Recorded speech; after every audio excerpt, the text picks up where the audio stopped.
Quantas vezes devemos perdoar? Pedro se aproximou de... Mestre, quantas vezes devo perdoar uma mesma pessoa? Os fariseus ensinavam que no máximo deveria ser 3 vezes. Quantas vezes você acha, Pedro? 7 vezes, meu senhor. Não. Eu digo a você que é 70 vezes 7 que devemos perdoar os nossos irmãos, ainda que sejam a mesma pessoa. Analise comigo, Pedro. Certa vez um rei mandou verificar quanto cada um dos seus servos lhe devia. O primeiro devia tanto dinheiro que seria praticamente impossível pagar. O rei mandou então que seus bens, ele e toda a família, fossem vendidos para saldar a dívida. O homem ajoelhou-se aos pés do rei e implorou um prazo para o pagamento. E o rei, sabendo perfeitamente que ele jamais poderia pagar aquela dívida tão alta, sentiu pena dele. Tudo bem, levante-se. Vou perdoar a sua dívida. Não precisa me pagar mais nada. O homem saiu do palácio e, lá fora, encontrou um carpinteiro que lhe devia pouco dinheiro. Ele agarrou o homem pelo pescoço. Quero que você pague imediatamente o que me deve, tudo! O carpinteiro pediu um prazo. Inutilmente, ele não deu. Algumas pessoas que presenciaram a cena foram contar ao rei. Ele ficou muito zangado e mandou chamar o homem que ele havia perdoado. Servo mau! Eu perdoei tudo o que me devia porque senti pena de você e sua família. Mas você não teve compaixão. Mandou prender o pobre companheiro. Por isso você vai ser preso também, até que pague tudo o que me deve.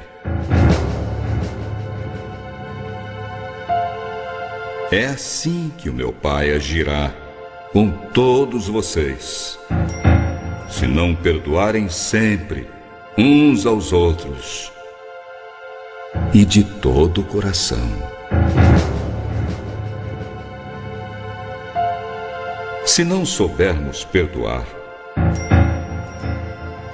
não podemos jamais esperar pertencer ao reino de amor.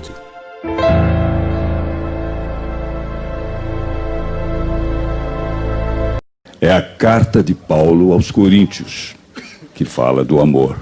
Se eu tivesse o dom de falar em outras línguas, sem tê-las aprendido, e se pudesse falar em qualquer idioma que há na terra e até no céu, mas não tivesse amor, as minhas palavras seriam como o barulho de um gongo ou o som de um sino.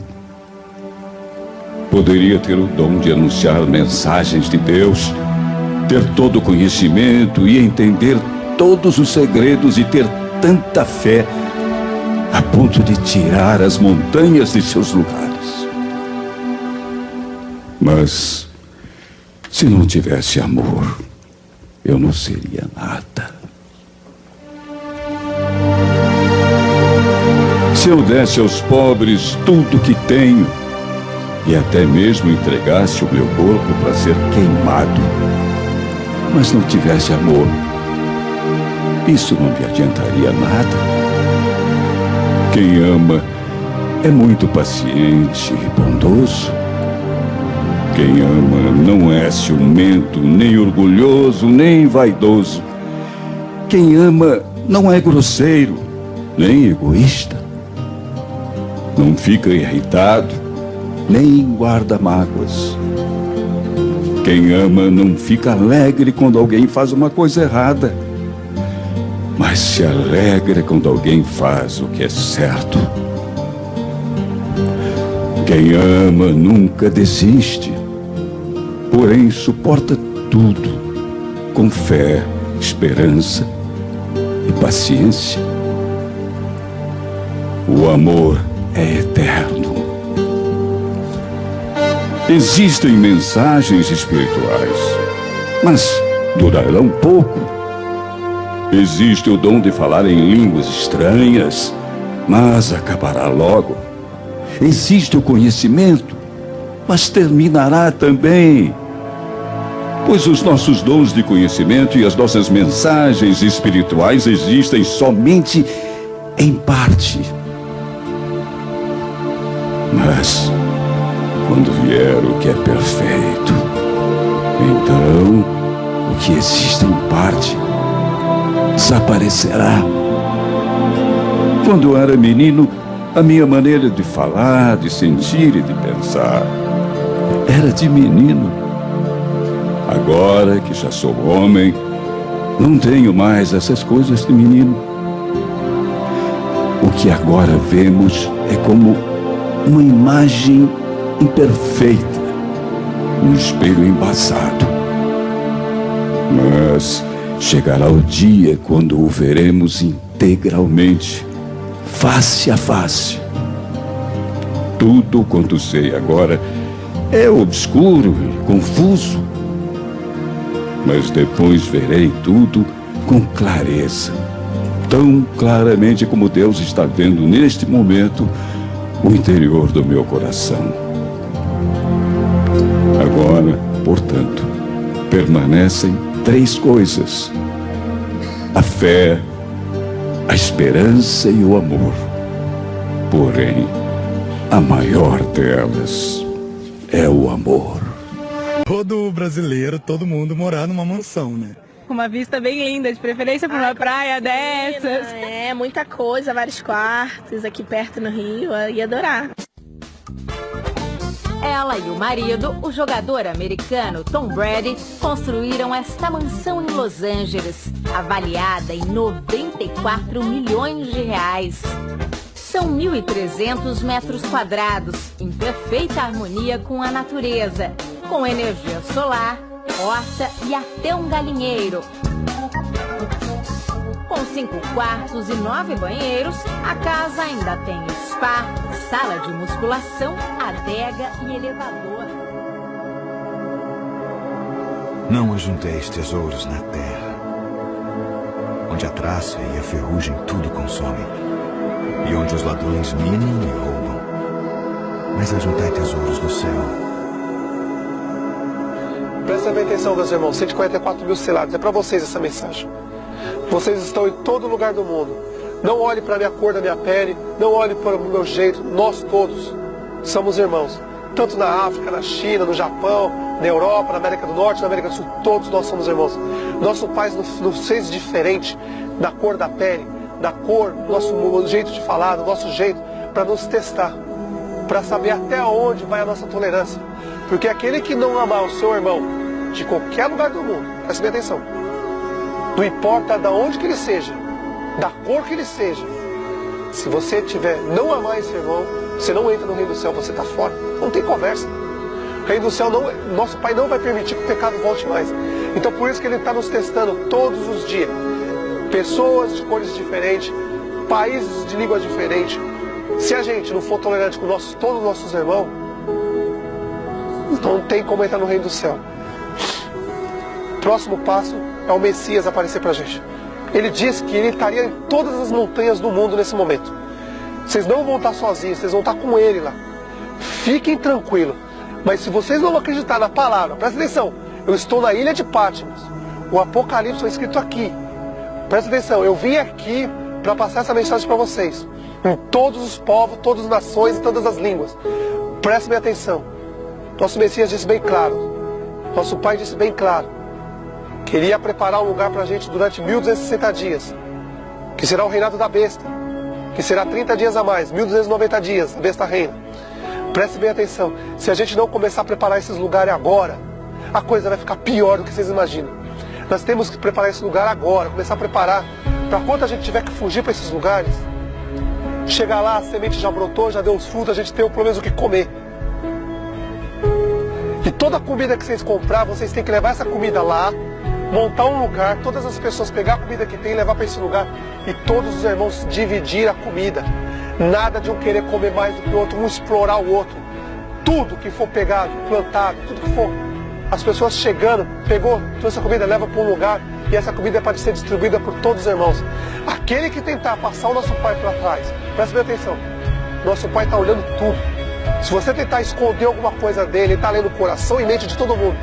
Se você tentar esconder alguma coisa dele, para tirar de você, pegar comida, para dar para os seus filhos, não dividir com os irmãos, você está fora. Presta bem atenção, a tolerância zero das montanhas. E que você se descontamine do sistema religioso. Que esse sistema religioso, quem criou não foi o nosso pai. Quem criou sabia o que estava criando e sabia que esse sistema religioso, o caminho dele é um só, o abismo, o inferno. Nenhum sistema religioso é do nosso pai.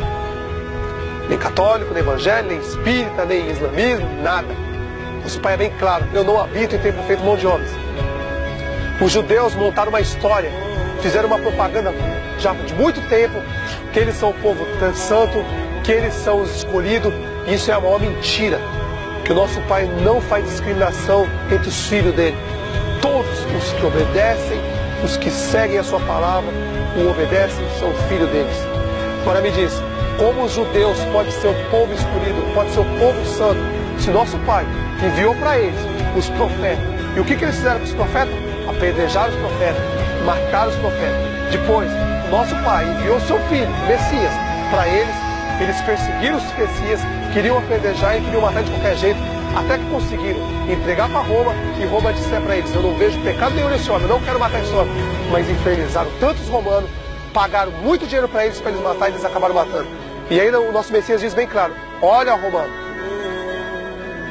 você está pecando, porque você está matando, mas aqueles que me entregaram a ti, soldado romano, prestem atenção, Roma, aqueles que me entregaram a ti, esses maior pecado tem. Prestem bem atenção, nosso Messias foi bem claro, prestem bem atenção. Nosso pai mandou os profetas para os judeus, para tentar salvar os judeus, porque eles até hoje pensam que estão salvos, mas não estão não. Nosso pai mandou para salvar os judeus, porque os judeus nasceram na mão do diabo, infelizmente. A realidade é uma só, os judeus é uma propaganda enganosa. Eles, quando o rei deles, Salomão, construiu o templo lá, o templo de pedra, templo de pedra, nosso pai disse, não habita em lugar feito mão de homens, templo de pedra. Nosso pai falou, eu não habito nesse lugar feito de pedras, mão de homem. Ele disse, não habita. Salomão fez. Nosso pai falou bem claro, não habito. Salomão fez. E tem uma passagem interessante nas escrituras, Salomão falando com o Deus dele. Olha, Deus das trevas, estou te construindo uma casa para a sua eterna habitação. E até hoje, quem vai naquele templo lá não são os judeus? Quem é o Deus das trevas? É o nosso Pai que está no céu? Ou é o Deus desse mundo, o rei desse mundo, que é o próprio diabo? Vamos deixar de ser hipócrita. Vocês ficam lambendo o vômito que os judeus deixaram, os hebreus deixaram vômito, os judeus deixaram vômito, depois vieram os persas deixaram vômito lá também, depois vieram os gregos deixaram vômito, depois vieram os romanos deixaram vômito, depois vieram o protestantismo que partiu lá no começo, Roma se partiu, foi para a Grã-Bretanha e montaram o protestantismo, o evangélico maçônico. Vocês estão lambendo o vômito deles. Preste bem atenção, eles mudaram tudo, a verdade toda em mentira. Israel não é a terra santa, nunca foi e jamais será. Nosso pai diz, o Monte Santo sempre foi o Monte Sinai. E preste bem atenção, até hoje, no Monte Sinai, não existe nada feito de pedra. Vai lá no Monte Sinai e vê se você vê algum templo feito de pedra. Vai lá. Não existe templo de pedra. E outra coisa, o Monte Sinai não é em Jerusalém, não é em Israel. O Monte Sinai é no Egito. No Egito. Preste bem atenção, no Egito. Eles são tão mentirosos que eles tiraram a glória do Sinai, do nosso pai. Quando ele falou com Moisés, falou, Moisés, tira as sandálias dos seus pés se você está pisando em terra santa. No Monte Sinai. Moisés foi, tirou a sandália. Ali é a terra santa, Monte Sinai, no Egito. Mas os judeus muito espertos, eles sabiam que eles podiam arrancar muito dinheiro da história. A Coca-Cola é um exemplo. Para a Coca-Cola ser conhecida no mundo todo, precisou fazer propaganda, gastar muito dinheiro. Os judeus não precisaram gastar dinheiro, não. Fizeram boca a boca.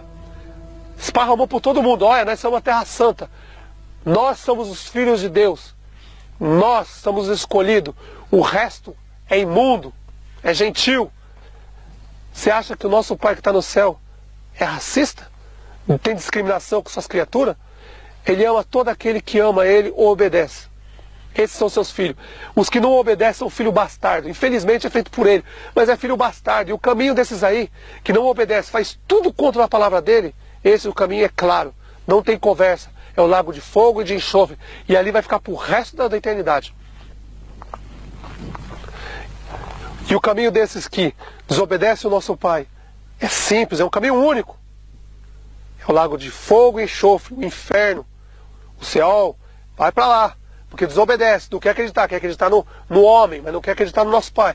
Prefere ir lá na sinagoga do diabo, nessas sinagogas, esses prostíbulos. Trabalha o mês inteiro igual um idiota para pegar 10%, 20%, 30% da presença imbecil. Esses cães do inferno, filho do diabo, descendentes de judeus, dizem que não são. Dizem que são, mas não são, mas são do sinagoga do diabo mesmo. Essas igrejas do inferno que vêm para explorar todo mundo. E aí a pessoa trabalha o mês inteiro, aí chega lá, vou dar meu dinheiro, meu dízimo, minha oferta para o Deus. O Deus deles é o Deus das trevas. O Deus de Salomão. Deus das trevas. Aí você diz, o nosso pai permitiu. Presta atenção, se você pegar uma arma e for no quarto do seu pai e da sua mãe, você tirar neles, nosso pai vai permitir também, meu filho. Não é certo. Ele avisou que não queria o templo e ele insistiu. Davi foi tentar construir o templo, nosso pai falou, para, você não vai construir. Aí depois ele fala para Davi o quê? Não precisa se preocupar não, você me obedece, mas seu filho não vai me obedecer não, ele vai construir. Para quem? Para o nosso pai? Não. Para o Deus das trevas. E aí como a gente fica? Como a gente fica? Não tem dois pastores não, meu filho, só tem um. Nosso Messias ou o que você segue. Não tem como.